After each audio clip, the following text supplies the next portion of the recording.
Your main man returns. Today, I want to talk about the music I use in role playing games. Now, there's a large grouping of different types of music that I like to use, and we'll get to those. As we go through, I think something that's really fantastic resource you can find right here on YouTube.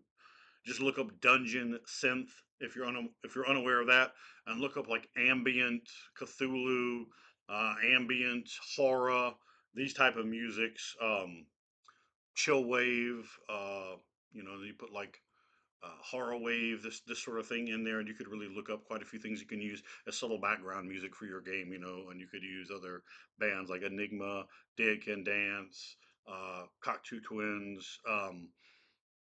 Really, a lot of different bands like that for subtle background music. And if you're running something goth punk, Vampire the Masquerade, this sort of game, you can run uh, Sisters of Mercy in there, Christian Death, Typo Negative. This sort of band can really help to set that mood, that quintessential '90s feel that really breathed life into Vampire. Such a really had its finger on the pulse, or on the artery or the vein, baby. Who knows? So these sort of bands can really help to bring that in. Music uh, is can be so evocative at helping transport people into certain places. Obviously, there's other ways you can engage senses like smell and that sort of thing, but engaging the ears, the hearing, can really help to transform people into that um, pumping, throbbing club, that dismal, horrible back alley with things in it that you don't want to be, that you don't want to see, that you don't want to have to deal with. And the music can certainly be used wonderful. Get a theme song for your players. Let them hit that. Let them have soliloquies. Let them have theme songs, walkout music to make them boom. All of a sudden they start doing some badass stuff. And you play like, yeah, yeah, and all of a sudden, okay, you get it queued up and you hit their music. They're like, oh, they will often completely pop, and that can really help bring up a 7 to a 9 or a 9 to an 11, right? To get that pulse pumping action, get the players like so enthralled with it. And I'm a strong proponent of theme music in games. You can pick it for your players or have your players pick it for their characters, and you want to make sure that it makes sense. Always feel free to reject, to throw back. Always feel free to say no to your players, because if you just allow everything, you're going to deteriorate the quality of your game significantly, because it's not going to make any sense. It's going to mishmash too much. You may have a really grim urban scene. You want to play some various types of like really aggressive hip hop music in, or have a scene in the Caribbean islands, and you're playing calypso or reggae, these sort of things. But for me, and we want the ambient music. We want to be playing Glenn Danzig's Black Aria 1 and Glenn Danzig's Black Aria 2. If you haven't checked those out, they are amazing for role playing games, amazing for Vampire the Masquerade, amazing for Ravenloft, amazing for any time that you might want to bring in a vampire, to bring in a demon, to bring in a devil, to bring in something that is ominous, otherworldly, and fearsome. One of the tracks, I think it's track 8 on Black Aria 1, my man Frank will like literally nearly have a coronary during the game itself when that music hits. It's out of nowhere, like, oh God, it's a really, business has really just picked up, baby, and it will at all times. So that's something that can really, really help you. My favorite type of music in the world, as anyone who has followed my channel will immediately know, is heavy metal. I love heavy metal. I love to go down to the gym and work out to heavy metal. I think that it is a fantastic resource for your games when you're having those fight scenes and you're playing Sepultura and just beating that ass and just bringing it down. And it works for Vampire the Masquerade. It works for Dungeons and Dragons. It works for Werewolf the Apocalypse. It works for Within the Ring of Fire. It works. And so really, a lot of the same music I like to use in games for that pulse pounding. And you want to play music at the appropriate times, right? You might not want to play the Smiths during the violences of combats, all right? And you might not want to play Slayer when you're sitting there in a refined dinner party. You may want to put some Bach in there instead, right? That's really going to help to set your scene. Um, There are, let's see, what's it? Frog Leap Studios. They are a channel here on YouTube that is fantastic. One of my players, the song "Holding Out for a Hero," that really sappy, uh, pop song from I guess the mid early '80s. My friend David used that for his character. We have the heavy metal version for Frog Leap Studios, which is great because it's that song but with heavy metal. And this character, he's a cavalier, he's the hero, he's the good guy. He's charging in to whoop that ass and make that monkey ass pay the way it always should have, and with no shame and an unabridged ass whooping from the A to the Z, Baba. So you want to really encapsulate the character in the song, and I tend to put a lot of thought into my characters' theme songs. And I have NPCs that have theme songs, and those songs aren't played unless it's going to be that NPC, right? So if I have my character, you can see from your next NPC in Kindle, who's a red dragon. I use the Hardline song "Hot Cherry," so you can look at that one up. Hot Cherry, it's a great song, and the players like hear that, like, oh, in fact, my friend was saying he heard that in the club one night and he just started laughing. He thought about and Kindle from that particular song, and it can really help to put those big NPCs over the characters singing over and over again. They go, okay, this guy is definitely not a jabroni. He's got walkout music. She's got walkout music. She's got tactics to be shown and foreshadowed here in the environments. I love to play another band, like an '80s band, Grim Reaper. I think is absolutely excellent for D&D. There's something. It was a vampire song. Just type Grim Reaper vampire and you'll find it. It's great. Fear No Evil is a great song. See You in Hell. These are great songs. Halloween. That's another '80s band. That's great for music. For role playing games, and trust me, this music has been played at many tables by many people who've enjoyed our hobby, particularly if you're younger. This might really, be something you love. My son, of course, was baptized in heavy metal from the day he was born, quite literally, and he loves it. He loves heavy metal. He loves anything that's heavy metal adjacent. He's a big fan of all this type of stuff. From Ghost to the Misfits, um, Powerwolf. That's one of his favorite. I think that's is his favorite actually, and like all his life. So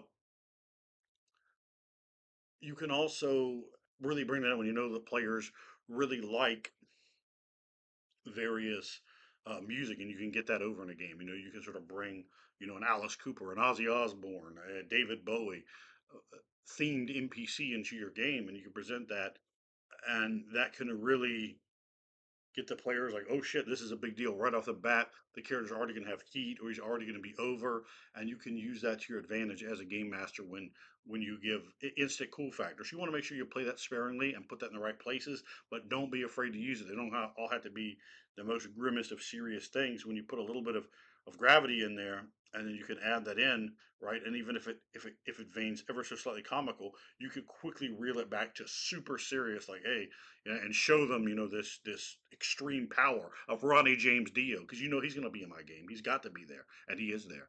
So these are the things that you can kind of quickly put together. Bringing in the music into the game, and my God, they're already writing set there in front of you. The current Dungeons and Dragons game I play, it's really themed. Like I try to put a certain number of themes in there. Like this game really had a heavy focus on devils and the infernal, and it had a heavy focus on multi dimensions, and on a family, and on blood, and on silver. So these are themes, but also one of the more subtle themes is rock opera. So I brought in lots of musical characters, and particularly ones that I can do. Impersonations for are quite good. Alice Cooper, Ozzy Osbourne, Meatloaf. I can handle all of them pretty well, and a few others. Um, and you might not be good at impersonations, uh, but that doesn't mean you can't have the character sort of talk regularly either. It doesn't mean that they have to literally be that person, or that person in a guise inside of the game. And that goes anywhere, right? I mean, Alice Cooper could show up in the middle of a fantasy game, in the middle of a Wild West game, in the middle of a game that's supposed to be science fiction taking place 4,000 years in the future, or right there at the Conclave and Vampire the Masquerade, right? You can bring those sort of characters, and you can bring that music. Uh, Last Temptation by Alice Cooper is probably my favorite Alice Cooper album. It's a fantastic album. If you haven't checked it out, do yourself a favor and listen to that. It came with a comic book at the time of release that was written by Neil Gaiman. There's been a lot of Alice Cooper comic books. I've read some other, but they weren't good. The comic book for Last Temptation is excellent. But then again, I mean, I already told you it was Neil Gaiman. I'm not a gigantic comic book fan. I guess sort of comic book adjacent. So I do have some like for comic books. I'm like, man, fuck comic books. But I'm not the biggest comic book fan in the world either. I did read a lot of DC comics to my son when he was coming up, but that was more, it's another thing to engage my son with, and not that I'm necessarily a giant like superheroes fan, is that it misses the mark for me a little bit. And I think the stuff's fine, but I couldn't sit down and read, that much of it. I did like the Jeff Johns Green Lantern series, that the whole thing. I've read the entire all of them. I think it's way over 100 comic books. I read all of them. They were very, very, very good. I'd recommend that. And I've read some other stuff too. But figure out the type of music also that's going to appeal to the players in your group. Like for me, if I am, running a game, I want to have heavy metal in there. That's quintessential to my experience, and I'm going to play a lot of my favorite bands, and they're not all heavy metal. There's going to be Johnny Cash. Johnny Cash had so much pathos in his music. There's so much anguish, and there's so much like just dredged up depression inside of there, and ultimately, often with a small little silver thread of potential triumph. And speaking of that, I love Judas Priest. I'm a gigantic Judas Priest fan. I just that pulse pounding, ass beating, heavy metal of Rob Halford, or you go to his stuff, his solo stuff. Woman Love to Hate is great. Judas Priest had an album come out recently. Crown of Horns is a great song. They have some other good stuff on there.